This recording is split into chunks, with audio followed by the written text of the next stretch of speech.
everyone. So before we get started, just a reminder that this is not an instructional video. The opinions in this are my opinions. They're what I think after having purchased this bike.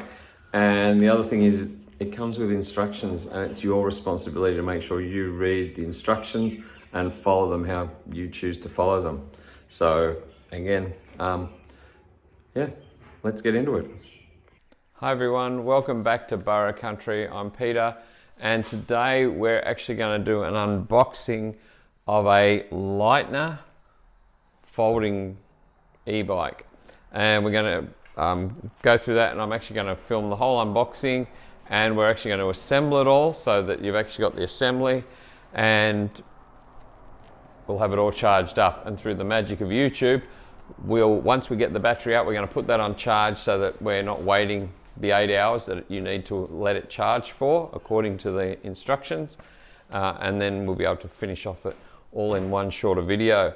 So the first thing is that when you buy a bike from Leitner, who we bought this bike from, so it's down here, it's all boxed up nicely. I'm going to tell you a couple of really good things. First one is that they straight away send you the link on their webpage for the manual, which you don't have to print out, but I did. It is 26 pages long, and I'll tell you a little bit about that in a moment.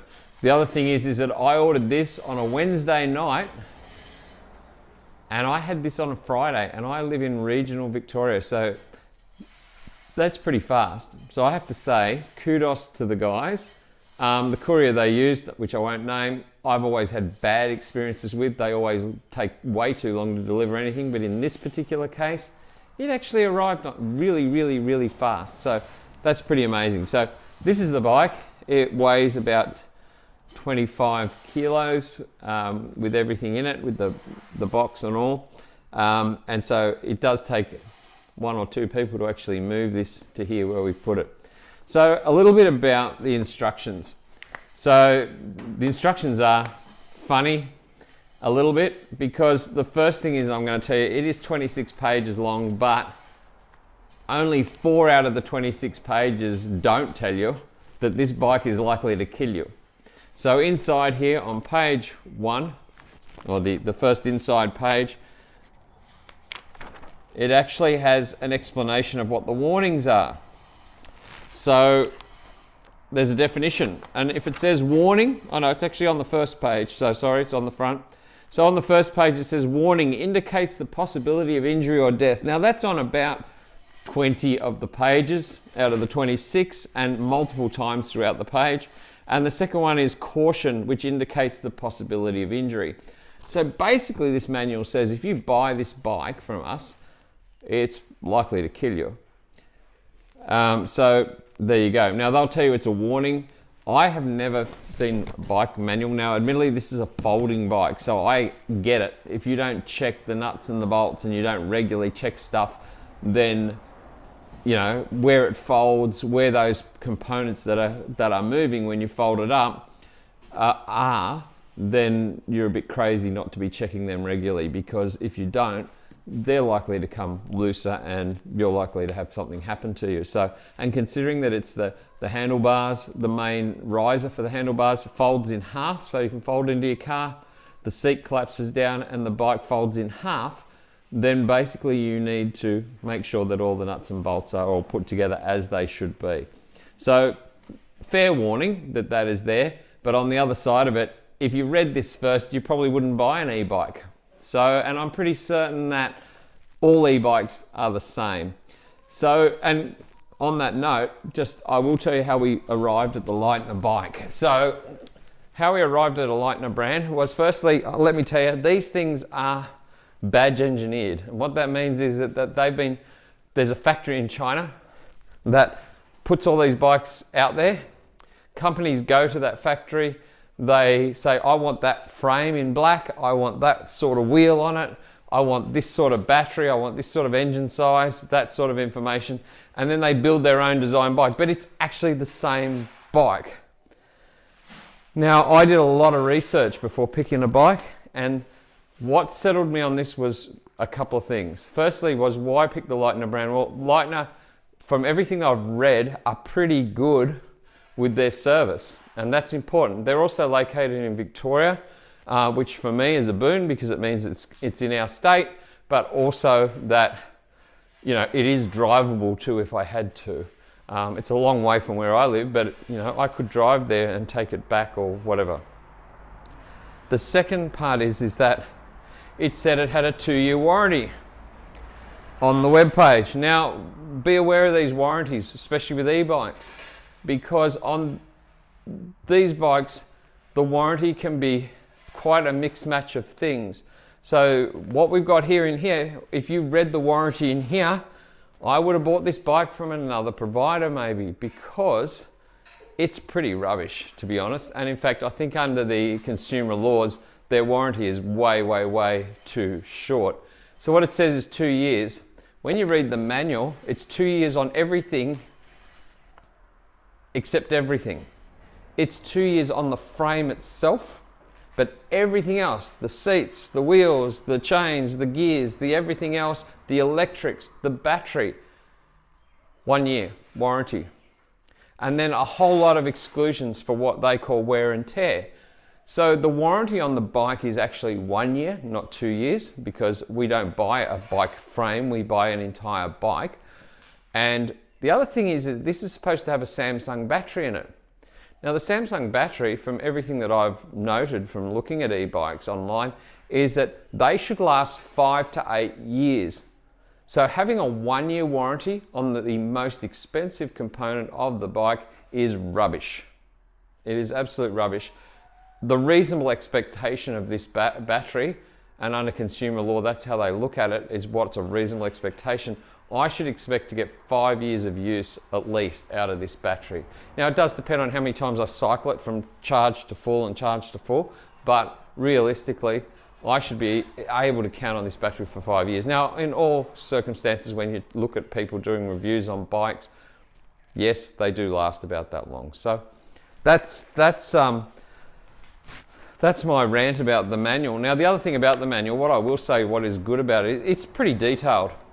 It is in English and it does make sense. It's quite detailed. If you're going to put one of these bikes together, we'll see by the end of it, of the assembly. Now, I'm reasonably mechanically minded. I've worked on cars and worked on lots of things my whole life. I don't think I'm going to have a problem putting this together. But seriously, if you read this manual, after you've read the first 5 pages of it, if you know nothing mechanically, get someone who has an idea, or go to a bike service place and actually pay them to put it together for you and make sure it's all safe and ready to go. Okay, so the other thing about this bike is it complies to Victorian laws. So in the state of Victoria in Australia, and pretty much every state in Australia, if you want to ride a e-bike on the road, it cannot have a larger than 250 watt motor on it. And there are lots of e-bikes out there that have got 500 watts, 1000 watt motors, that sort of thing. If it's more than 250 watts, you're not allowed to use it on a bike track that's like a shared pathway.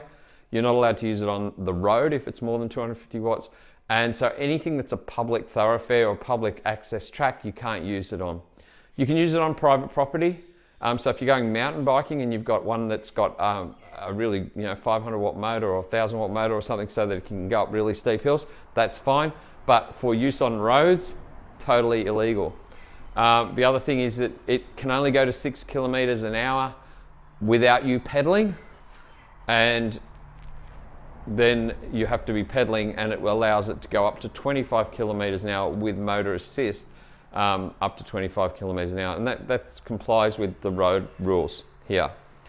The other part of that is that you can override that. There's an instruction in here on how to do that. So if you wanted to use the bike off-road, now you're never going to be using a folding bike off-road. If you did, you're crazy.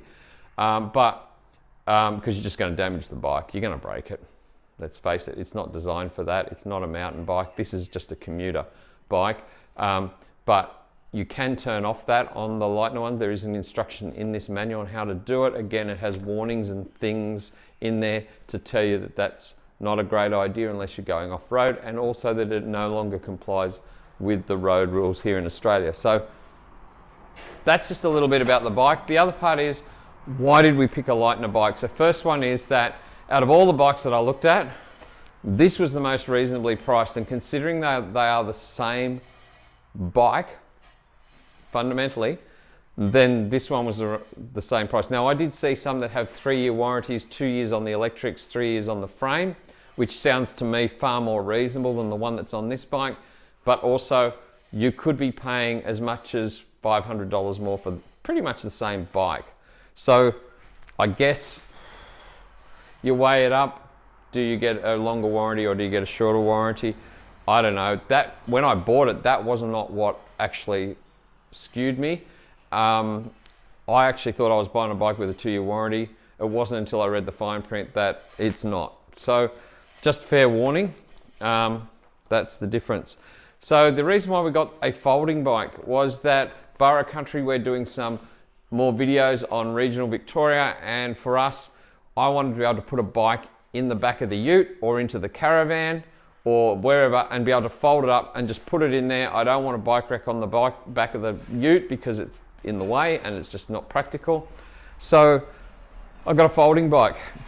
Now I also bought a 20-inch folding bike, which is what the Leitner bike is, and that's a small bike. It's little, but I've actually seen some people ride them and it looks all right. So, and for what I want to do with this initially, that's perfect for what we need. However, later on, now I'll just tell you, I'm about 5'7" and a bit.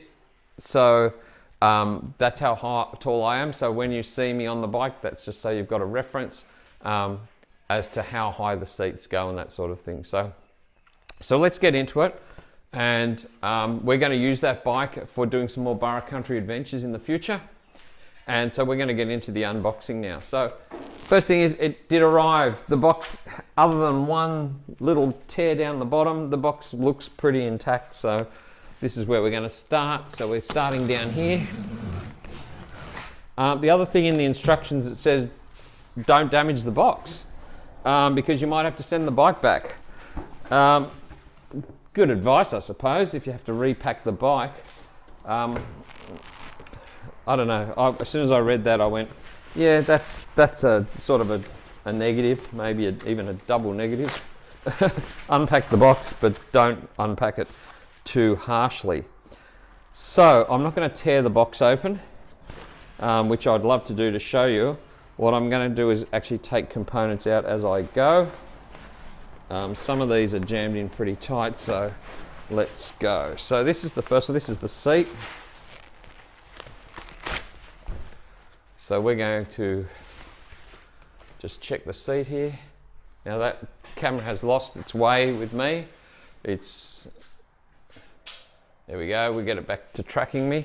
So I'm going to move the seat a little bit here and it's lost me. So that's the seat. And the other thing about this bike that compared to a few others, some of the feedback was that the seat on this is actually far better. It's not a super cheapy low comfort seat, and this is pretty padded, so I like that. So there were some models that I saw out there from other companies of the same bike frame at least. Certainly the seats were not like that, so that's actually pretty nice. So I'm just going to sit that here out of the way. So what else have we got here? So that's attached. Okay, so first thing is there's a whole lot of nylon ties in here holding the bike together, which is great. It's packed really well. It's pretty snug in there. So let's see what's in this box. And in here, clearly there's some more instructions along here. So this has got the lights in it. It's got the pedals. I can see the pedals there. By the way, with pedals, if I don't mention it later, seriously, if you don't know about pedals on bikes, one goes one way, one goes another. Now here's a cool thing. I printed that manual out because I thought that would be a good idea. Here it is in the box, all printed out for you. So great, you don't need to print that out. It already comes in the box, printed out for you. And there's another piece of paper in here that has, it's got a $50 off voucher for something, so maybe if I bought a second bike. And look, we will contemplate buying a second bike, although I'm going to probably buy a 24, 26-inch mountain bike, e-bike later on, depending on how we go. and I want a folding one. So I'm not going to be mountain biking. I want it for still just cruising on roads and around our tracks, but not mountain biking. So I'll probably be buying a folding bike, which Leitner does not have in that size bike. So there's an instruction there about the road laws and things like that. So good on you, Leitner, for putting that in there. Well done. There's a toolkit. So we've got some tools. There's the pedals. There's the front light.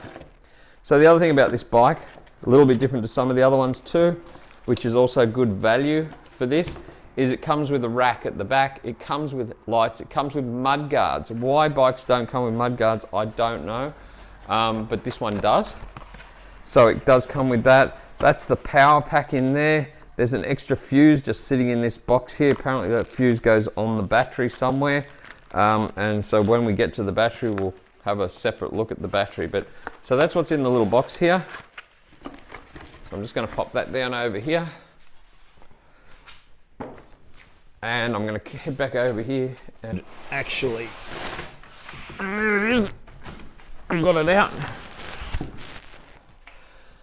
And then let's sit this here. So here's the bike. I've got it all just sitting up against the wall there for a minute, and we'll just get some more of this unpacked. So like I was saying, a lot of these components are attached. They're already pre-installed. The installation of it is really just taking it from the shipping mode into riding mode. And as you can see on here, there's the controller. All the wiring is already put on here. You do just need to check that when you are putting it together, that, and there's a bell. There we go. You can call Grawp with that.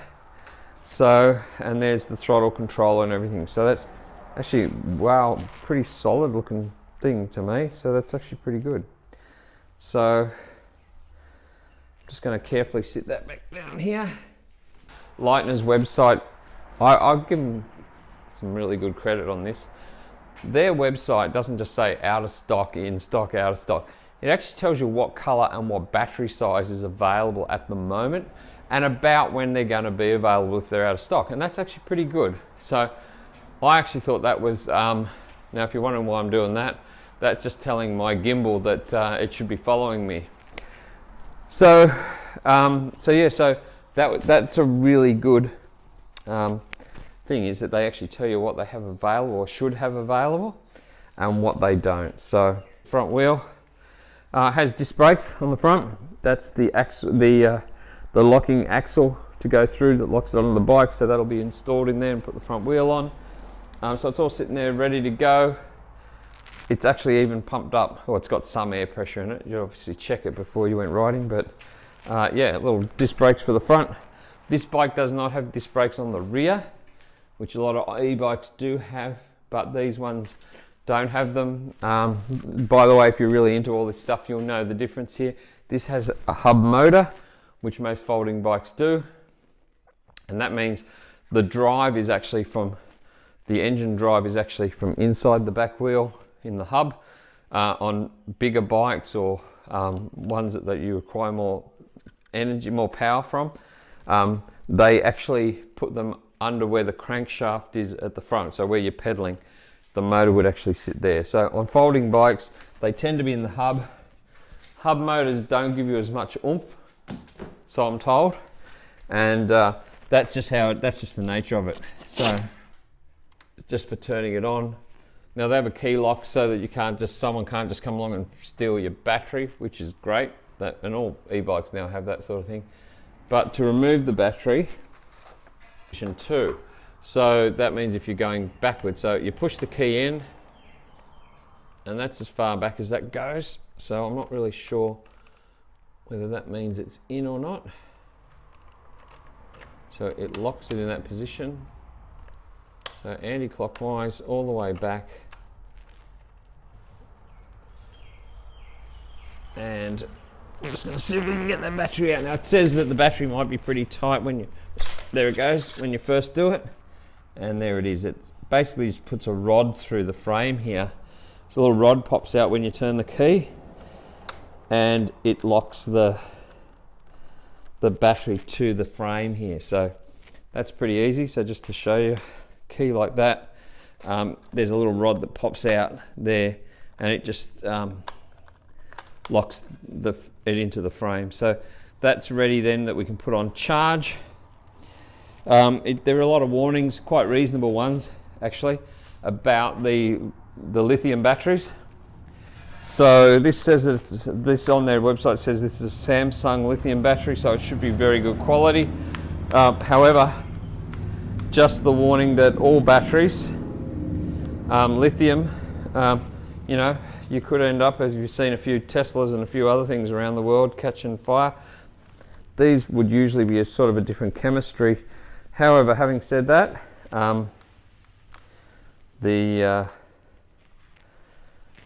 there is a risk that any of these batteries could catch fire if they're mishandled or whatever, if they get over hot. So don't go putting it in your lounge room to charge up, is probably a good idea.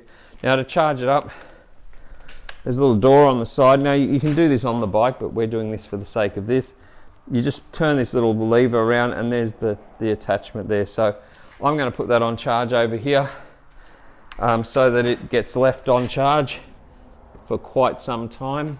It's got 3 pins, and so it can only go in one way, like that, and that's in, and it's in solidly.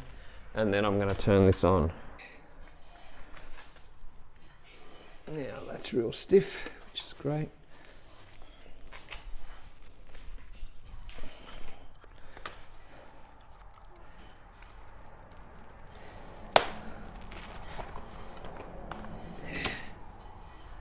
That is going to go. So hopefully we're getting this all on video still.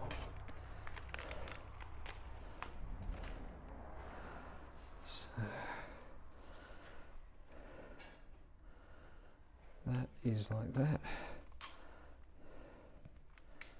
and I'm guessing that is then going to come around like so. I'm going to sit that back in there. Put the handlebars back into here. But that's actually pretty cool. That's actually not that hard to put on. So of course we'll be checking all this stuff again once we've got it all together. So what I'm going to do now is put the wheel together. Here, there it is. So there is the quick release axle there sitting in there, and there's the mudguard sitting there. So that's all got to go together. Just going to have a look in the toolkit here and see what's in here. So let's just have a quick sit down here and we'll just have a quick look. It's got a little zip, which is great because it means you carry that with you. There's an Allen key. There's a spanner. There's another spanner. There's another spanner, and there's another spanner. So pretty much, this is actually pretty good toolkit in here. There's 3 other sides. So there's 4 spanners, 4 Allen keys, and a screwdriver. So for a toolkit that comes with a bike, pretty good. So that's something you'll be keeping and carrying with you if you had a flat or you needed to fix something up while you're on the road. On that top one, and then I'm going to tighten this up a bit more. So I'm just going to get the seat to go on the back. Here is our seat. Again, it's got another quick release lock. Now they tell you where to grease everything. There's also a mark on the seat that says do not go higher than this mark. So that's the insert mark. Now what it's saying is in the instructions is that insert mark has to be not visible. It has to be inside the bike at its highest setting. So that's about there. And you know, I haven't tested this for height or anything, but as you can see, I'm 5'7" and a bit, so I'm not super tall. I am actually the average height. That's pretty high. That's actually probably going to be quite good for me. I was worried this might be too short for me. That was one of my big concerns. The model below this one, that doesn't, well, I shouldn't say below, it's different. It just doesn't have that extra suspension down here in the fork for the back area, so it's a fully fixed rear end on the bike. It does have a bit more travel in the seat, so if you are really tall and you want one of these sort of folding bikes, that might be your better option. But as you can see, at my height, that's at the highest setting for the seat. Now, I did see a bike the other day parked up the road, parked out the front of a pub actually. Two of these, a red one and a blue one, which is, I saw them before I bought this. It really confirmed that this was the sort of bike that I wanted, because I hadn't been able to see them in live, and I really liked it. I would have liked a blue one, but I got a red one because that's what was available. The other one might not be available for quite some time, I don't know, but it was had the right size battery. I've gone for the middle size battery, by the way, so there's 3 sizes. That's something else that other bike places, I'm just going to connect that again. That's something that a lot of the other bike ones online, bike sellers online, don't give you that option of a different size battery. This one gives you one that is about 10 amp hours, 15 amp hours, it's 14 point something amp hours, and a 20 amp hour battery. Basically, you get a bigger battery. Now, remember that every time the battery goes up, the bike gets heavier. So you've got to weigh up the cost of the weights of battery. So do I get a really heavy battery that's going to give me 40 miles to 100 kilometers, oh, I shouldn't say miles, it's kilometers, 40 kilometers to 100 kilometers of endurance. And remember that these distances, if you listen to a lot of bike riders on YouTube or anywhere else, they'll tell you that these bike ranges are wildly exaggerated. You said you usually have to estimate 25% less. Now, I don't know that yet, and we're going to be doing more videos on this, so when we're out doing our project work, we're actually going to do some follow-up videos on how this bike has gone for me and how I found it, because I haven't ridden a bike for a really long time. I am close to 60 years of age. Don't really feel that, but I've also got a lot fitter, lost a lot of weight in the last year, trying to get myself a bit more exercise, but I also wanted to be able to go places without exerting myself and having a heart attack doing it. So this, I think, is a good way to start off and get fit, and in fact have the endorsement from a doctor. So that's what we're going to do. So there's a little bit of wiring to go still. I've got to put the wiring up, and we've got to put the pedals on. Now, I'm going to talk about pedals because people don't read instructions, and I know that this instruction book is 26 pages long, and you get a bike and you're really excited. Firstly, there's a controller on this. It turns things on and off. So you need to read the instruction about how the controller works. I'm not going to go through that in this one. I might do a bit on it later on after I've had a practice with it, but the instructions are there for a reason. One is that if you read the instructions, you'll enjoy the use of this more because you understand how it works. So the controller here does all sorts of things. So it's a bit like reading the bit about the battery. Don't think, oh, I'm just going to whack it in and go for a ride 5 minutes after I do it. Open it up, get the battery out, get the battery on charge, give it a full charge, make sure it's all green, make sure it's all charged up the first go. And also with batteries, do not leave a lithium battery discharged. So if it's flat, don't go storing it for the next month and thinking I'll charge it up before I go out next time. You should be leaving lithium batteries according to the instructions, and that's where I've got that from for this particular bike. It says you should not be leaving them discharged. So if you're going to store it, the battery should be charged up. So let's get back to pedals. So pedals, these pedals are cool. They fold up, so the ends of them actually do fold up. So you can use them in a fold up mode. Actually, they push in and they pop up like that. So that's pretty cool. That's pretty heavily spring loaded too, by the way. Now I might not be able to get that back down. But what's important is there is a right pedal and a left pedal, right? So don't put the wrong one in the right side. They are labeled. So I'm just going to find exactly where the labels are. They're usually pretty hard to find, these labels. They're usually quite dark, and they will say they'll have an L or an R on them.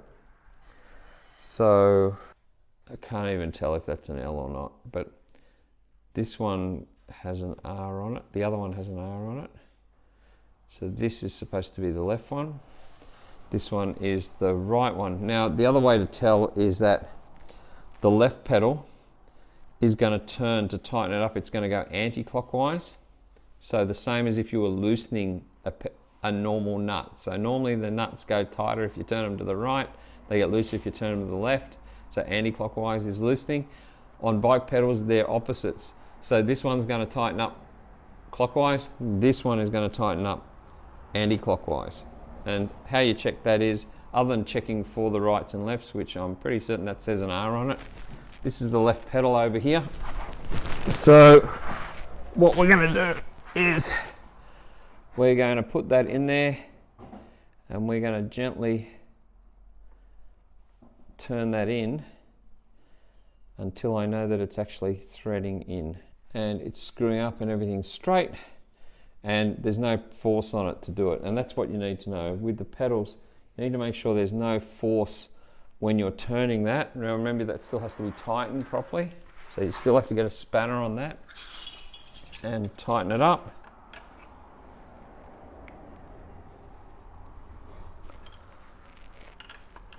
And don't over tighten them, but make sure they're firm.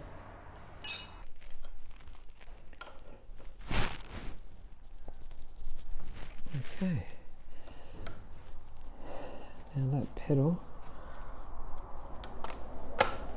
just clips back into place now that it's all like that. The instructions rightfully tell you to check everything. I've got to hook up the front light wiring, which I'll do in a sec. It's hanging down here. Be careful, it's pretty fine stuff. The other thing is you've got to make sure that cables are not rubbing against things. So it tells you that there should be a certain amount of clearance between the way the cables sit. You're going to have wires sitting out the front. Whether you like that or not is irrelevant. You can't really tighten all those up. They're meant to be sitting out there in a flexible position so that they're not being pulled tight or they're not going to wear. The other thing, it's a fold-up bike, so you've got to have the freedom for this to actually fold up. And we're back to the end of the path here. So that's pretty good. I have to say, I like it.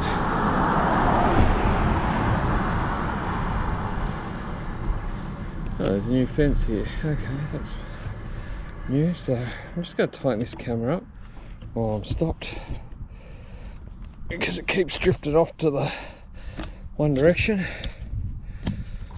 And what I am going to say is the odometer bit doesn't seem to be working at all. It doesn't appear to be. Speedo part's going, but I'm not sure what the point of the odometer is because it's not.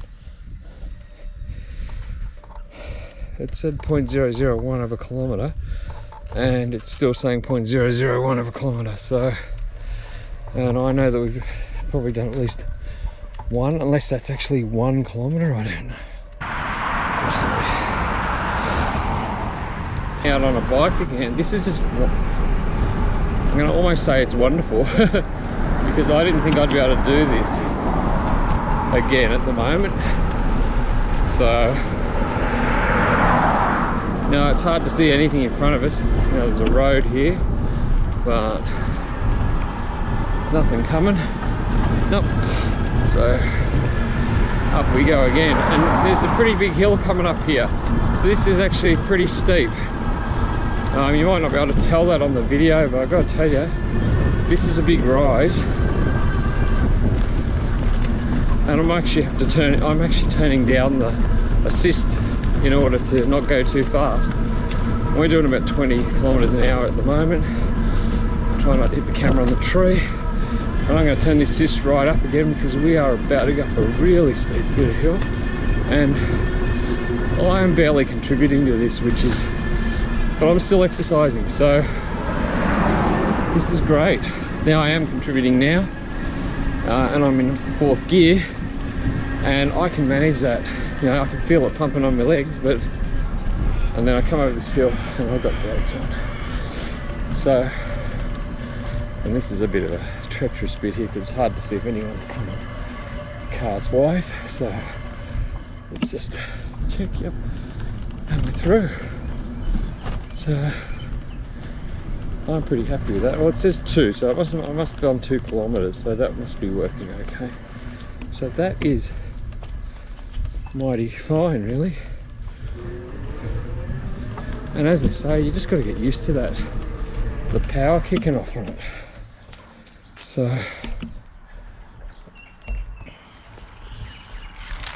very happy. Really, that goes great. Really does.